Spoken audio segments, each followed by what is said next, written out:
culture, it is heritage, it is identity. Every thread carries history, tradition, and the stories of our people. At this board, we often say that we are custodians of culture. We take that responsibility seriously. But one thing I have learned is that preserving culture does not mean resisting change.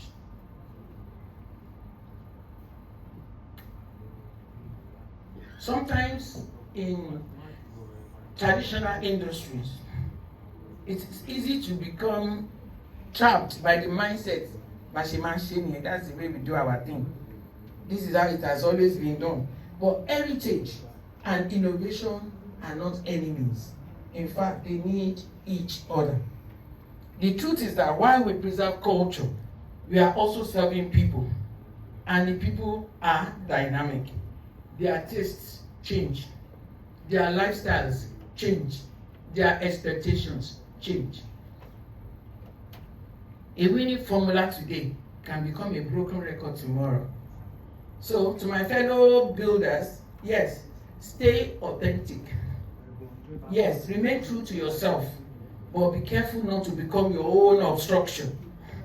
One of the greatest lessons business has taught me is that the secret to innovation is paying attention. Paying attention to your customers, paying attention to buying patterns, paying attention to what people say or are saying, and perhaps more importantly, what they are not saying. Are customers becoming tired of a particular product or arrangement of flowers, of chairs? Are they getting tired? You must be sensitive to understand the needs of people because we are changing every day.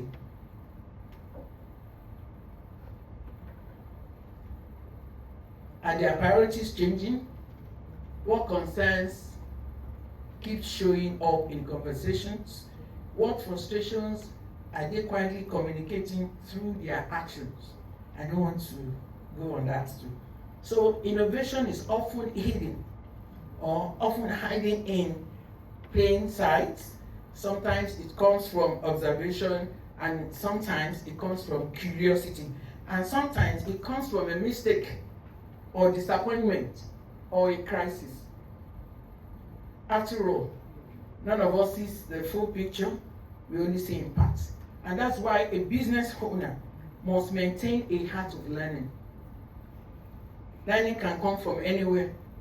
It can come from your customers, it can come from your staff, it can come from your children, it can come from competitors, it can come from your industry, or even a failed project. You learn from a failed project. I don't want to talk about that again. There's a lot. And business partners connected more naturally with the island location because it was closer to where they worked or they lived or shopped. So what we had observed was simple. And what was it? Customer behavior had changed. People had become increasingly convenience driven. How can we be traveling from island to Surulere with those trailers then? If you can remember those years of those trailers on the bridge. So it was then I realized that I think it's because of the relationship. So I agreed, and I will tell you, to God be the glory. And no matter how good your product is, people often based on accessibility, and it was not wrong. His belief in accessibility was not wrong. Both things were true. He must be able to survive transitions. He must be able to adapt to new realities. He must be able to continue creating value long after the founder steps away or steps aside. Which one? Whichever way. Either he steps aside, he steps away. You know what I'm saying? So that requires something many entrepreneurs struggle with. It requires letting go. Not all at once, not irresponsibly, but intentionally. It requires teaching what you know. Some people, you see some clothes now, we cannot weave them because they did not pass that knowledge.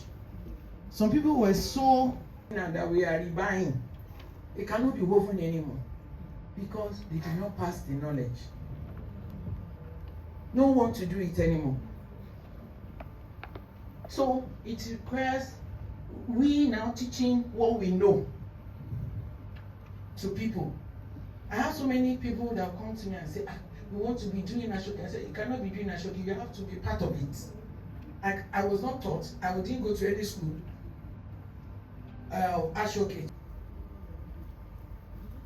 So many hands to sustain it. So one of the greatest blessings of my journey has been seeing the next generation become part of the group of the story.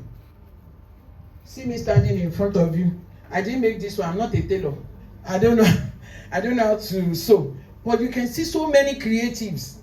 One day I checked our list of the creatives we have. We have over 50 creatives using Ashoke for one thing or the other. So that's the beautiful thing that I'm so happy about in my own generation. Seeing this happening. As I shared earlier, there have been times when they have challenged the way I see things. And I thank God for that. So, because every generation sees something different.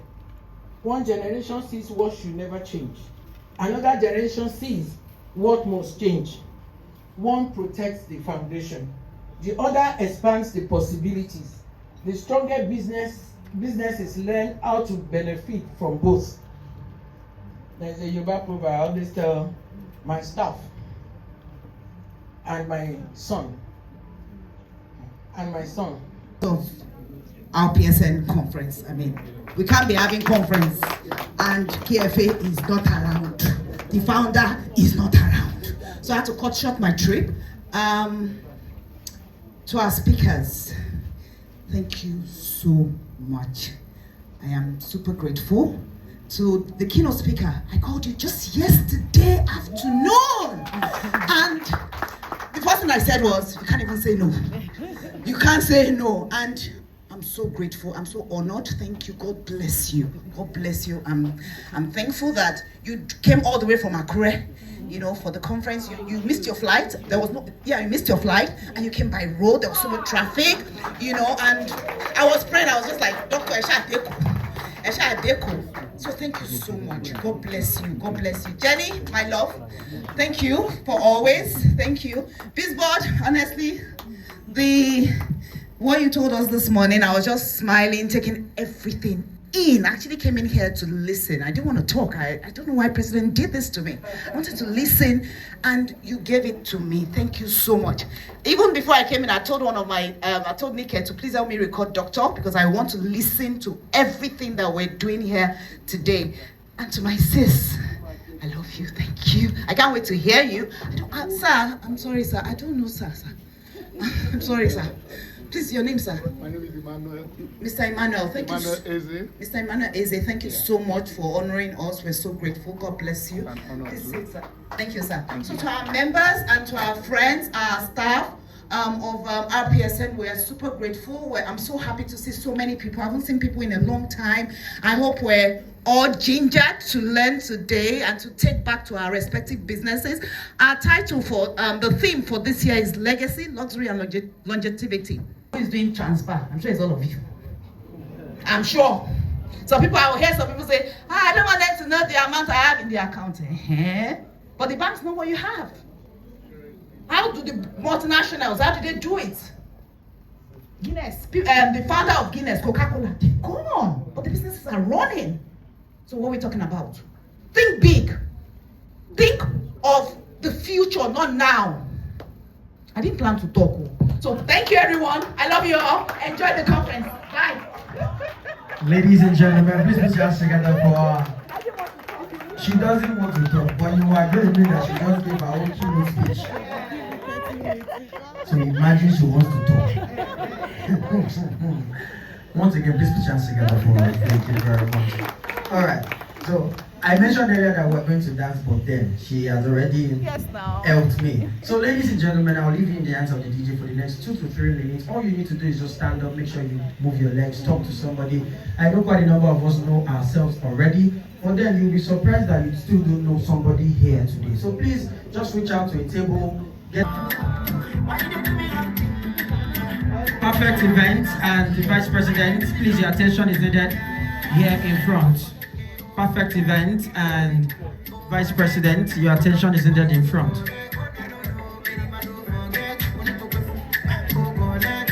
We'd like to have Mrs. Ali as well as Mrs. Kemi Adeleke come forward to join in this picture. We'd like to have, can we have perfect event as well as the Vice President come forward? We'd like to respectfully ask Mrs. Ali and Mrs. Kemi Adeleke come forward. Mrs. Okekiolu McBee, please come forward as well. Thank you.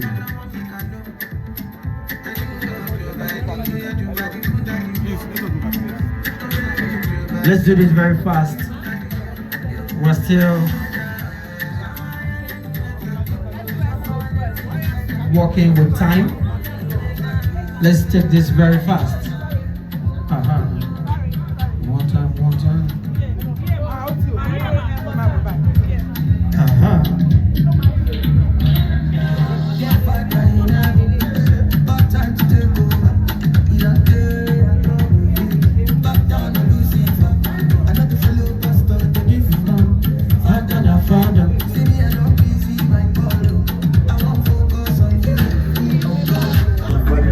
All right. Thank you very much. We can go back to our seats. Thank you. All right. You're not behind the scenes. You are the scene. You're not building a service. You're building a reputation. You're not just executing. You are positioning. That is what you do. So please, we need to stop describing ourselves too small.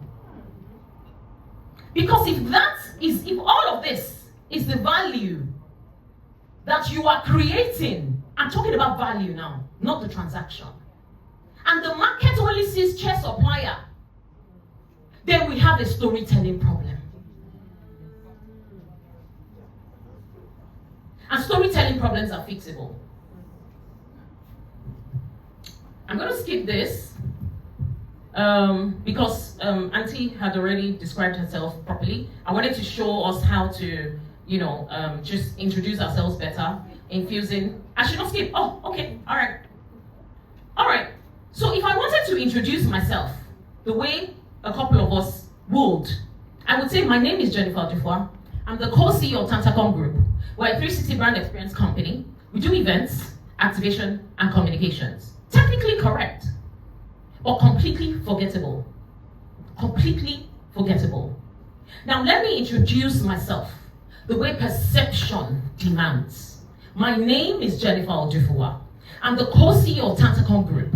We work with government, corporates, institutions that need people to understand, trust, engage with, and act on what they're building. We use experiences, communication, storytelling, and audience engagement to make that happen. It is important for us. Can you see that those are two of the same companies? Same services, same capability, but completely different perception. We must master the art of knowing how to introduce ourselves based on the value that we bring to the table. The value, not the transaction. I read chairs is a transaction. It's the end result of what you're doing. What you're doing, you're literally saving lives. Yes, you are the scene. You are the asset. Do you know what happens during Dirty December? Dirty December cannot, as massive as that period is for Lagos State, for Nigeria, for the world, the whole world is coming to Lagos for Dirty December. You are the scene of Dirty December. They cannot do Dirty December without you. They should go and try it. That is the value you bring to the table. So if you are not projecting yourself resilient, you will not be able to take your business to success and to the next level. Now, your second question had to do with balancing, and this balancing also helps in your mental health. Because of how the rentals and events industry is, it's not like a 9 to 5 where you go to work on Monday to Friday from this time to this time. A client can call you at 11 p.m. to say, please, I need so and so by 5:30 a.m. tomorrow morning, and you're calling your staff, all that. In the midst of that, we need to have, and this is also about balancing family and social life. You need to choose which days are your weekends.